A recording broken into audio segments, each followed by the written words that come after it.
ذرا تصور کریں کہ ایک بایولوجی کی کلاس ہو رہی ہے. بلیک بورڈ پر دل کا ایک عام سا 2D اسکیچ بنانے کے بجائے ٹیچر اسکرین پر ایک 3D دھڑکتا ہوا دل لے آتا ہے. اور وہ دل اسکرین پر باقاعدہ گھوم رہا ہے. بالکل، اس کے والوز کھول اور بند ہو رہے ہیں. مطلب ٹیچر اسے زوم ان کر کے دکھا رہا ہے کہ خون کیسے گردش کر رہا ہے. جی ہاں، یا پھر فزکس کی کلاس کو ہی دیکھ لیں. صحیح. کوئی مساوات محض چند نشانات نہیں رہتی، بلکہ اسکرین پر ایک گراف کی صورت میں خود بخود بن رہی ہوتی ہے. اور آج کی اس تفصیلی جائزے میں ہم بالکل اسی زبردست شفٹ پر بات کرنے والے ہیں. بالکل. محمد فاروق راشد کے ایک بہت ہی بصیرت افروز مضمون کی بنیاد پر ہم یہ گہرا مطالعہ کر رہے ہیں کہ کلاس رومز کی وہ خاموش اور سچی بات ہے اکثر بورنگ کالی دیواریں اب کس طرح بولنے، دکھانے اور باقاعدہ انٹریکٹ کرنے لگی ہیں. صحیح، یعنی ایک مکمل تبدیلی آ رہی ہے. جی، ہم انٹریکٹیو وائٹ بورڈز یعنی ڈیجیٹل بورڈز کی دنیا کو ڈیکوڈ کر رہے ہیں. چلیں اس کے مختلف پہلوؤں کو سمجھتے ہیں کہ یہ صرف ایک نئی اسکرین ہے یا پڑھائی کا پورا DNA بدل رہا ہے. اور اس کی شروعات ہی میرا خیال ہے اس بات سے کرنی چاہیے کہ یہ کوئی عام سفید اسکرین یا پروجیکٹر والا سیٹ اپ نہیں ہے. تو پھر یہ کیا ہے؟ دیکھیں، جب ہم ڈیجیٹل بورڈ کی بات کرتے ہیں تو دراصل ہم ایک بہت بڑے اسمارٹ تختے کی بات کر رہے ہیں. اسمارٹ تختہ، صحیح؟ جی، یہ ایک ہی وقت میں ایک طاقتور کمپیوٹر بھی ہے، اس میں انٹرنیٹ بھی چل رہا ہے، اس میں ملٹی میڈیا کی پوری دنیا سمائی ہوئی ہے، اور یہ ہمارے اسمارٹ فونز کی طرح ٹچ اسکرین بھی ہے. ارے واہ، یعنی یہ محض معلومات کو ڈسپلے نہیں کر رہا؟ بالکل نہیں، یہ سیکھنے کا ایک مکمل تجربہ یا ایکسپیرئنس دے رہا ہے. استاد اب چاک سے لکھ نہیں رہا، وہ ویڈیوز کو پلے اور پاز کر رہا ہے، اینیمیشنز کے ساتھ پلے کر رہا ہے، اور سب سے بڑی بات، طالب علم اس بورڈ کے ساتھ براہ راست انگیج ہو رہا ہے. بالکل، اور مجھے کہ یہ پرانی اسٹیٹک فوٹوگرافی اور آج کے کسی زبردست ورچوئل ریالٹی گیم کے فرق جیسا لگتا ہے. یہ بہت اچھی تشبیہ ہے، بالکل ایسا ہی ہے. مطلب پرانا بلیک بورڈ ایک رکی ہوئی ساکن تصویر تھا، معلومات وہاں لکھی جاتی اور بس جم جاتی. صحیح، اور مٹانے تک ویسے ہی رہتی. جی ہاں، لیکن ڈیجیٹل بورڈ ایک لائیو چلتا پھرتا تجربہ ہے. اس میں حرکت ہے، رنگ ہے، آوازیں ہیں. اور اگر ہم سیکنڈری لیول کے طلبہ کی بات کریں تو یہ بات اور بھی اہم ہو جاتی ہے. جو 9ویں 10ویں یا کالج کے ابتدائی سالوں میں ہوتے ہیں. جی بالکل، کیونکہ یہ وہ عمر ہے جہاں ان کی فکری اور تجزیاتی صلاحیتیں یعنی انالیٹیکل سکلز بن رہی ہوتی ہیں. صحیح، انہیں صرف چیزیں رٹنی نہیں ہوتی. بالکل، انہیں ان کے پیچھے کی لاجک کو سمجھنا ہوتا ہے. سیکنڈری لیول پر رٹا لگانا کام نہیں آتا، وہاں تنقیدی سوچ یا کریٹیکل تھنکنگ چاہیے ہوتی ہے. اور یہیں پر تصورات کا واضح ہونا، میرا مطلب ہے کانسیپچول کلیئرٹی، سب سے بڑا مسئلہ بن جاتا ہے. 100%. مثال کے طور پر کیمسٹری کو ہی لے لیں. جی، کیمسٹری کے ریاکشنز. کیمیکل ریاکشنز کو صرف کتاب کے ایک صفحے پر پڑھنا اور دماغ میں یہ تصور کرنا کہ 2 ایٹم آپس میں ٹکرا کر کیسے نیا مالیکیول بنا رہے ہیں، یہ کتنا مشکل کام ہے. بہت مشکل ہے، میں تو خود اس میں بہت الجھتا تھا. بالکل، لیکن ڈیجیٹل بورڈ پر جب وہی ایٹمز اینیمیشن کے ذریعے ٹوٹتے اور نئے بانڈز بناتے ہوئے نظر آتے ہیں تو وہ کانسیپٹ ہمیشہ کے لیے دماغ میں بیٹھ جاتا ہے. یعنی وہ ایک کہانی کی طرح یاد ہو جاتا ہے. بالکل. اسی طرح ریاضی کا کوئی پیچیدہ الجبرا کا گراف لے لیں، جو پہلے استاد چاک سے بناتے ہوئے 20 منٹ لگاتا تھا. اور وہ لائنیں بھی سیدھی نہیں بنتی تھی. صحیح کہا. اور اب طلبہ اسے ویریبلز تبدیل کر کے لمحہ بلمحہ بنتے اور بدلتے ہوئے دیکھتے ہیں. اس کا تو سیدھا سا مطلب یہ ہوا کہ کلاس روم اب ایک طرح کا منی تھیٹر بن گیا ہے. منی تھیٹر، بالکل صحیح لفظ استعمال کیا آپ نے. مطلب جہاں پڑھایا جانے والا سبق کوئی خشک اور بورنگ لیکچر نہیں رہا، بلکہ وہ ایک کہانی بن گیا ہے. کوئی بھی مشکل فارمولا اب ایک چلتا پھرتا منظر ہے. جی، اور طالب علم اس تجربے کا حصہ ہے. لیکن اچھا، یہاں ایک چیز پر مجھے تھوڑا سا اختلاف ہے، یا یوں کہہ لیں کہ ایک کاؤنٹر آرگیومنٹ ذہن میں آتا ہے. جی بتائیے. اکثر یہ کہا جاتا ہے کہ جب ہر چیز اتنی زیادہ ویژول ہو جائے گی، مطلب سب کچھ اینیمیشن میں پکا پکایا مل جائے گا، تو کیا اس سے طلبہ کے لیے پڑھائی حد سے زیادہ آسان نہیں ہو جائے گی؟ یہ ایک عام تشویش ہے. میرا مطلب ہے، کیا ہم ان کی خود سے چیزوں کو تصور کرنے کی یعنی امیجنیشن کی صلاحیت کو ختم تو نہیں کر رہے؟ جب دماغ کو یہ مشقت ہی نہیں کرنی پڑے گی کہ کوئی چیز کیسی دکھتی ہے، تو کیا ذہن سست نہیں ہو جائے گا؟ یہ ایک بہت ویلڈ اور اکثر پوچھا جانے والا سوال ہے، لیکن اگر ہم اسے وسیع تر منظرنامے سے جوڑیں، خاص طور پہ کوگنیٹو سائنس یعنی ذہنی اور علمی نفسیات کے زاویے سے دیکھیں تو کہانی بالکل الٹ ہے۔ الٹ ہے؟ وہ کیسے؟ دیکھیں، جب ایک طالب علم کا دماغ کلاس میں صرف یہ سمجھنے میں الجھا رہے گا کہ ڈی این اے کا اسٹرکچر 3D میں کیسا دکھتا ہوگا یا ایک ایٹم کے اندر الیکٹرانز کیسے گھوم رہے ہوں گے، تو کیا ہوتا ہے؟ تو اس کا سارا فوکس اسی پر رہتا ہے۔ بالکل، اس کی ساری ذہنی توانائی، جسے ہم کوگنیٹو لوڈ کہتے ہیں، صرف اس کی شکل بنانے میں لگ جائے گی۔ اچھا۔ اور وہ اس بات پر کم توجہ دے پاتا ہے کہ وہ کام کیسے کرتا ہے۔ یعنی اس کی لاجک پر فوکس نہیں رہتا؟ 100% ایسا ہی ہے۔ ڈیجیٹل بورڈ وہ بصری خاکہ پیش کر کے اس ابتدائی ذہنی رکاوٹ کو فوراً دور کر دیتا ہے۔ مطلب شکل دکھا کر دماغ کو فارغ کر دیتا ہے تاکہ وہ اصل کام کرے۔ جی ہاں، جب ایک طالب علم ڈی این اے کو 3D میں گھومتا ہوا دیکھ لیتا ہے تو اب اس کا دماغ اس سے اگلے لیول پر سوال اٹھانے کے لیے آزاد ہو جاتا ہے۔ ارے واہ، یہ تو بہت ہی زبردست پوائنٹ ہے۔ اب وہ یہ سوچے گا کہ یہ اسٹرکچر کام کیسے کرتا ہے، اگر اس میں کوئی تبدیلی آئے تو کیا بیماری ہو سکتی ہے۔ صحیح۔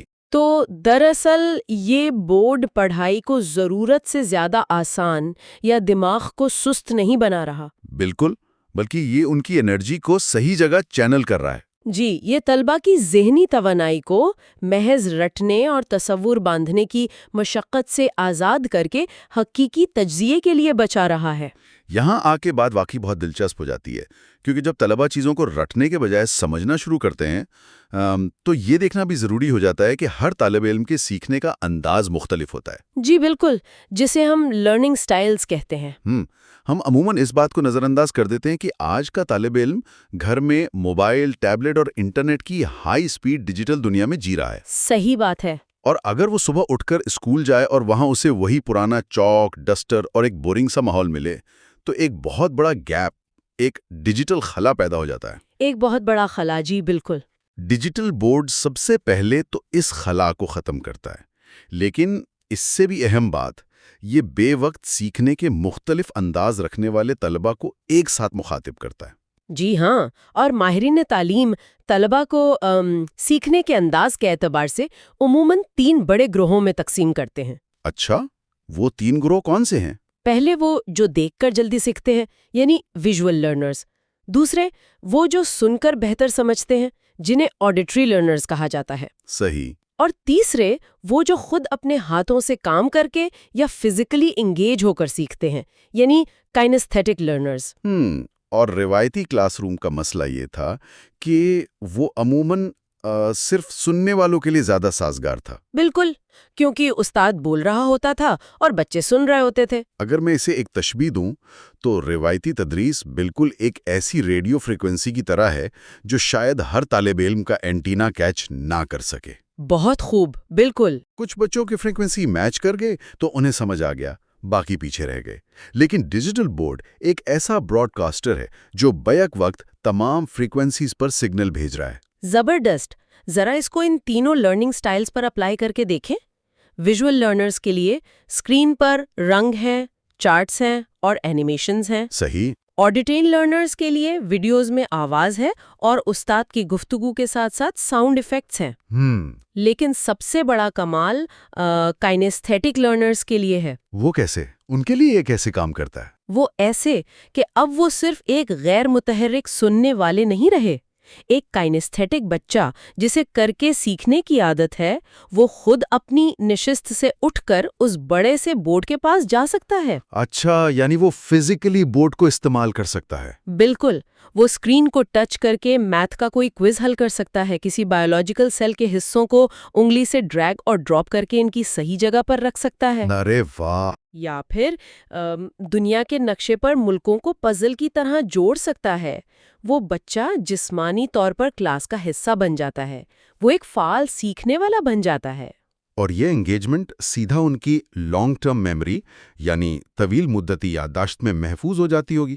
بالکل ایسا ہی ہے۔ یہ واقعی بہت امپاورنگ ہے۔ اور جب ہم انگیجمنٹ کی بات کرتے ہیں تو مجھے وہ پرانے دن یاد آ جاتے ہیں جب استاد کلاس کا آدھا وقت صرف بورڈ پر لمبے لمبے نوٹس لکھنے میں گزار دیتا تھا۔ وہ تو بہت ہی تھکا دینے والا کام تھا۔ ہم جلدی جلدی کاپیاں بھر رہے ہوتے تھے اس سے پہلے کہ وہ ڈسٹر سے سب مٹا دے، اور اس سارے چکر میں اصل لیکچر کا وقت ہی ختم ہو جاتا تھا۔ جی ہاں۔ یہ ٹیکنالوجی وقت کی اس بربادی کو کس طرح کنٹرول کر رہی ہے، خاص طور پر سیکنڈری لیول پر جہاں سلیبس بہت لمبا ہوتا ہے اور وقت ہمیشہ کم؟ ٹائم مینجمنٹ کے لحاظ سے یہ واقعی ایک گیم چینجر ہے۔ چاک کا غبار، بار بار لکھنا، پھر مٹانا، پھر دوبارہ ڈائیگرامز بنانا، یہ سب ماضی کا حصہ بنتا جا رہا ہے۔ تو اب استاد کیا کرتا ہے؟ ڈیجیٹل بورڈ کے ساتھ ایک استاد پہلے سے تیار شدہ مواد، PDF، پاور پوائنٹ پریزنٹیشنز اور ڈیجیٹل نوٹس کلاس میں لے کر آتا ہے۔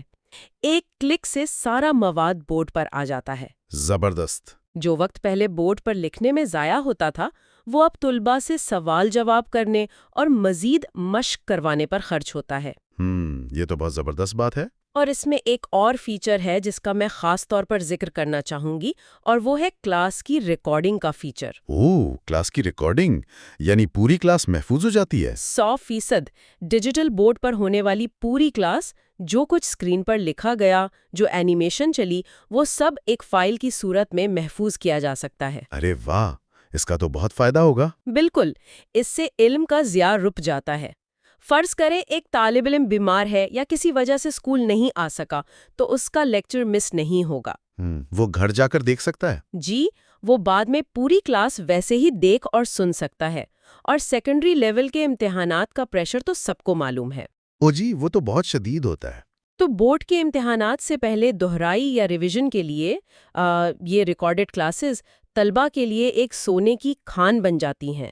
علم اب ہوا میں تحلیل نہیں ہوتا، بلکہ ایک محفوظ اثاثہ بن جاتا ہے۔ اور اس کا ایک نفسیاتی پہلو بھی ہے۔ وہ کیا؟ جب استاد کا زیادہ تر وقت بلیک بورڈ کی طرف منہ کر کے لکھنے میں نہیں گزر رہا، تو اس کا مطلب ہے کہ وہ اب مڑ کر طلباء کی طرف دیکھ رہا ہے، ان سے آئی کانٹیکٹ بنا رہا ہے۔ بہت اچھی بات کی آپ نے، بالکل۔ وہ ان کی باڈی لینگویج پڑھ رہا ہے کہ آیا انہیں سمجھ آ بھی رہا ہے یا نہیں۔ یہ وقت کی بچت دراصل استاد اور شاگرد کے درمیان اس انسانی تعلق اور مکالمے کو مضبوط کرنے کا بہت بڑا موقع فراہم کرتی ہے جو اکثر پرانے طریقوں میں گم ہو جاتا تھا۔ بالکل درست۔ اور اس سے ایک بہت اہم سوال جنم لیتا ہے کہ اس پوری تبدیلی کا خود اساتذہ اور تعلیمی اداروں کے ارتقاء پر کیا اثر پڑ رہا ہے؟ کیونکہ یہ صرف طلباء کی بات تو نہیں ہے۔ بالکل نہیں۔ ڈیجیٹل بورڈ اساتذہ کے لیے تخلیقی تدریس یعنی کریٹو ٹیچنگ کے دروازے بھی کھولتا ہے۔ وہ اب صرف ایک نصابی کتاب کے محتاج نہیں رہے۔ صحیح۔ وہ رات کو بیٹھ کر پلان کر سکتے ہیں کہ دنیا کے کس مستند پلیٹ فارم سے کون سی ویڈیو دکھانی ہے، کون سی انٹریکٹیو ایکٹیویٹی کروانی ہے۔ تو اس سے ان کی تیاری بہتر ہو جاتی ہے؟ جی، اس سے ان کی تدریسی منصوبہ بندی بہت منظم ہو جاتی ہے، اور جب ایک استاد ان جدید ٹولز کو کامیابی سے کلاس میں استعمال کرتا ہے تو اس کے پروفیشنل کانفیڈنس یعنی پیشہ ورانہ اعتماد میں بے پناہ اضافہ ہوتا ہے۔ لیکن یہاں مجھے ایک اور کاؤنٹر آرگیومنٹ پیش کرنے کی اجازت دیں۔ جی ضرور۔ جب سب کچھ پہلے سے تیار شدہ ہو، سلائیڈز بنی ہوئی ہوں، انٹرنیٹ پر دنیا بھر کی ویڈیوز موجود ہوں، تو کیا اس سے استاد کا کردار تھوڑا سا روبوٹک نہیں ہو جائے گا؟ روبوٹک مطلب کیسے؟ میرا مطلب ہے ایسا نہ ہو کہ ٹیچر صرف ایک پلے کا بٹن دبانے والا آپریٹر بن کے رہ جائے۔ اگر سارا مواد بورڈ ہی دکھا رہا ہے تو پھر استاد کی ضرورت ہی کیا ہے؟ یہ ڈر بجا ہے۔ کیا ہم ایک ایسے دور کی طرف تو نہیں جا رہے جہاں استاد صرف ایک ڈیٹا ٹرانسمیٹر بن جائے گا؟ دیکھیں، ایسا سوچا جاتا ہے، لیکن حقیقت میں ایسا ہوتا نہیں ہے۔ ٹیکنالوجی کبھی بھی ایک اچھے استاد کا متبادل نہیں ہو سکتی۔ بالکل۔ ڈیجیٹل بورڈ صرف ایک ٹول ہے، ایک آلہ ہے، اور آلہ کبھی خودکار نہیں ہوتا۔ اگر ایک استاد کی اپنے سبجیکٹ پر گرفت نہیں ہے تو کوئی بھی اسکرین اسے نہیں بچا سکتی۔ صحیح بات ہے۔ دراصل یہ ٹیکنالوجی استاد سے یہ تقاضا کرتی ہے کہ وہ ایک ٹور گائیڈ کی طرح کام کرے۔ Tour guide? یہ تشبیہ ذرا سمجھائیں۔ دیکھیں، جب آپ کسی تاریخی مقام پر جاتے ہیں تو عمارتیں اور کھنڈرات تو وہاں پہلے سے موجود ہوتے ہیں۔ جی بالکل ہوتے ہیں۔ لیکن ایک اچھا ٹور گائیڈ آپ کو بتاتا ہے کہ کس چیز کو کس زاویے سے دیکھنا ہے، اس کی ہسٹری کیا ہے، اس کا کانٹیکسٹ کیا ہے۔ ارے واہ، کیا زبردست مثال دی آپ نے۔ بالکل اسی طرح ڈیٹا اور ویڈیوز تو انٹرنیٹ پر بھری پڑی ہیں، لیکن اس ڈیٹا کو سلیبس کے مطابق سمجھنا، اس کا تجزیہ کرنا اور اسے اخلاقیات اور طلباء کی عملی زندگی کے ساتھ جوڑنا، یہ صرف اور صرف ایک استاد ہی کر سکتا ہے۔ بہت خوب۔ یعنی ٹیکنالوجی اسے ڈیٹا ٹرانسمیٹر کے بوجھ سے آزاد کر کے علم کی دنیا کا ایک سچا ٹور گائیڈ بناتی ہے۔ بالکل، اور جو اسکول یا ادارے اس بات کو سمجھ رہے ہیں اور ان سہولیات کو اپنا رہے ہیں وہ نمایاں مسابقتی برتری حاصل کر رہے ہیں۔ یعنی وہ دوسروں سے آگے نکل رہے ہیں۔ جی، والدین اور طلبہ بھی ان اداروں کو ترجیح دیتے ہیں جو بچوں کو مستقبل کے تقاضوں کے لیے تیار کر رہے ہوں۔ یہ سب سن کر تو لگتا ہے کہ ہم کسی آئیڈیل یا مثالی دنیا میں بیٹھے ہیں۔ کچھ حد تک۔ لیکن اگر ہم ان سب باتوں کو زمینی حقائق کے تناظر میں دیکھیں، خاص طور پر ہمارے خطے اور پاکستان جیسے ممالک کے حوالے سے، تو تصویر تھوڑی مختلف نظر آتی ہے۔ بالکل، چیلنجز تو ہیں۔ ہمارے ماخذ میں بھی اس کا بہت حقیقت پسندانہ جائزہ لیا گیا ہے اور کچھ بڑے چیلنجز کی نشاندہی کی گئی ہے۔ سب سے بڑا اور سب سے پہلا چیلنج تو لاگت یعنی بجٹ کا ہے۔ جی ہاں، یہ ایک بہت بڑی رکاوٹ ہے۔ یہ ڈیجیٹل بورڈز اور ان کا پورا سیٹ اپ بہت مہنگا ہے۔ ہر اسکول کے لیے، خاص طور پر سرکاری یا چھوٹے بجٹ والے اداروں کے لیے، ایک دم سے ہر کلاس روم کو اسمارٹ کلاس روم میں بدلنا ممکن ہی نہیں ہے۔ لاگت کا چیلنج بالکل حقیقی ہے اور اسے نظر انداز نہیں کیا جا سکتا۔ لیکن کیا بجٹ نہ ہونے کی وجہ سے ٹیکنالوجی سے ہی منہ موڑ لینا کوئی حل ہے؟ بالکل نہیں۔ تو پھر اس کا کیا حل ہو سکتا ہے؟ اس کا ایک عملی حل مرحلہ وار تنصیب یعنی فیزڈ اپروچ میں ہے۔ اچھا، وہ کیسے؟ ادارے شروعات میں صرف 1 یا 2 کلاس رومز کو اسمارٹ کلاس رومز میں بدل سکتے ہیں۔ پھر ٹائم ٹیبل اس طرح بنایا جائے کہ مختلف کلاسز باری باری ان اسمارٹ رومز کو استعمال کریں۔ یہ تو بہت پریکٹیکل اپروچ ہے۔ افراد کا تعاون اس مالیاتی چیلنج کو عبور کرنے میں بہت مددگار ثابت ہو سکتا ہے۔ چلیں، لاگت کا مسئلہ تو کسی حد تک مینج ہو گیا، لیکن دوسرا بڑا مسئلہ اساتذہ کی ٹریننگ کا ہے۔ بالکل، یہ سب سے اہم پہلو ہے۔ ہم یہ کیسے فرض کر سکتے ہیں کہ ایک سینئر استاد جو پچھلے 20-25 سال سے ایک مخصوص روایتی طریقے سے پڑھا رہا ہے، وہ راتوں رات اس ٹیکنالوجی کے ساتھ فرینڈلی ہو جائے گا؟ جی، یہ اتنا آسان نہیں ہوتا۔ بعض اوقات تو اساتذہ خود ٹیکنالوجی سے گھبرا رہے ہوتے ہیں۔ اور یہی وہ جگہ ہے جہاں سب سے زیادہ کام کرنے کی ضرورت ہے۔ باقاعدہ اور مسلسل ٹریننگ کے بغیر ایک مہنگے ترین بورڈ بھی بیکار ہے۔ صحیح۔ اساتذہ کو صرف یہ نہیں سکھانا کہ اس بورڈ کو آن اور آف کیسے کرنا ہے، بلکہ اصل ٹریننگ اس بات کی ہونی چاہیے کہ اس ڈیوائس کو اپنے نصاب کے ساتھ کیسے انٹیگریٹ کرنا ہے۔ انہیں یہ سمجھانا ضروری ہے کہ یہ ان کی مدد کے لیے ہے۔ یہ مشین ان کی دشمن نہیں بلکہ ان کی بہترین اسسٹنٹ ہے۔ تو اس سب کا اصل مطلب کیا ہے؟ مطلب لب رباب یہی نکلتا ہے نا کہ کوئی بھی ٹیکنالوجی خود بخود کوئی معجزہ نہیں کرتی؟ بالکل نہیں کرتی۔ اگر ہم کسی کلاس میں 10 لاکھ کا بورڈ لگا دیں لیکن ٹیچر کی ٹریننگ نہ ہو تو وہ بورڈ دراصل پلاسٹک، دھات اور شیشے کے ایک بے جان ٹکڑے کے سوا کچھ نہیں۔ 100% درست بات کی۔ اور پھر ایک اور تلخ حقیقت، بجلی کا مسئلہ ہے۔ اگر اسکول میں لوڈ شیڈنگ ہو رہی ہے یا تکنیکی مسائل ہیں تو ایک ڈیجیٹل کلاس روم بغیر بجلی کے تو کچھ بھی نہیں، سارا کا سارا نظام وہیں رک جائے گا۔ بالکل ایسا ہی ہے۔ بجلی کی بلا تعطل فراہمی کے بغیر یہ خواب ادھورا ہے۔ تو پھر اس کا کیا کریں؟ اسی لیے ڈیجیٹل بورڈز لگانے کے ساتھ ساتھ بیک اپ سسٹمز پر سرمایہ کاری کرنا بھی اتنا ہی ضروری ہے۔ یو پی ایس اور سب سے بڑھ کر سولر انرجی کی طرف جانا اب کوئی لگژری نہیں رہی، بلکہ بنیادی ضرورت بن گئی ہے۔ جی، بنیادی ضرورت بن گئی ہے۔ شمسی توانائی اسکولوں کو بجلی کے بلوں اور لوڈ شیڈنگ سے طویل مدتی آزادی دلا سکتی ہے۔ یعنی اگر بنیادی مضبوط ہوں گی تبھی یہ ٹیکنالوجی اپنی پوری صلاحیت پر پرفارم کر سکے گی۔ تو ان تمام چیلنجز کے باوجود ہم یہ تو مانتے ہیں کہ ہم ایک ایسی تبدیلی کے بیچ میں کھڑے ہیں جس سے روکا نہیں جا سکتا۔ بالکل، یہ تبدیلی تو آ کر رہے گی۔ اگر ہم آج کی اس پوری گفتگو کو اور اس مضمون کے فلسفے کو ایک بڑے فکری زاویے پر سمیٹیں تو یہ سمجھ آتا ہے کہ ڈیجیٹل بورڈ صرف ایک گیجٹ یا LCD اسکرین نہیں ہے۔ یہ دراصل ایک فکر کی نمائندگی کرتا ہے۔ یہ ٹیکنالوجی ہمیں بتاتی ہے کہ علم جامد یا رکا ہوا نہیں ہوتا، یہ بہتے ہوئے پانی کی طرح متحرک ہوتا ہے۔ بالکل صحیح کہا آپ نے۔ یہ ہمیں سکھاتا ہے کہ تدریس اب کوئی یک طرفہ سڑک نہیں رہی جہاں استاد بولتا رہے اور طالب علم خاموشی سے سنتا رہے۔ یہ اب ایک 2 طرفہ انٹریکٹیو عمل بن چکا ہے۔ جی، تعلیم اب محض کتاب کے صفحے پر لکھے ہوئے سیاہ حروف کو رٹنے کا نام نہیں، بلکہ یہ ایک بھرپور زندہ تجربہ ہے، قابل یقین جدت سے جوڑ رہا ہے۔ بے شک۔ اور اگر ہمارے تعلیمی ادارے ان چیلنجز کو سمجھتے ہوئے سنجیدگی سے قدم بڑھائیں تو کلاس رومز واقعی ایسی لیبارٹریز بن جائیں گی جہاں صرف پرانی معلومات ٹرانسفر نہیں کی جاتی بلکہ سوچنے، سمجھنے اور نئی چیزیں تخلیق کرنے کی صلاحیت پروان چڑھتی ہے۔ کیا بات ہے! محمد فاروق راشد کے مضمون کے اختتام پر ایک بہت ہی خوبصورت اور گہرا جملہ لکھا گیا ہے جو مجھے لگتا ہے کہ آج کی اس پوری بحث کا نچوڑ ہے۔ وہ کون سا جملہ ہے؟ وہ لکھتے ہیں، جب تختہ سیاہ سے روشن ہو جائے تو ذہن بھی اندھیرے سے نکل کر روشنی کی طرف چل پڑتا ہے۔ ارے واہ، کتنا طاقتور جملہ ہے! تختے کی سیاہی سے اسکرین کی روشنی تک کا یہ سفر دراصل ذہنوں کو کھولنے اور انہیں روشن کرنے کا ہی سفر ہے۔ بالکل، لیکن جاتے جاتے اس پوری بحث سے ابھرنے والا ایک نیا اور بہت گہرا سوال چھوڑے جا رہے ہیں جس پر غور کرنا ہم سب کے لیے بہت ضروری ہے۔ جی، بتائیں۔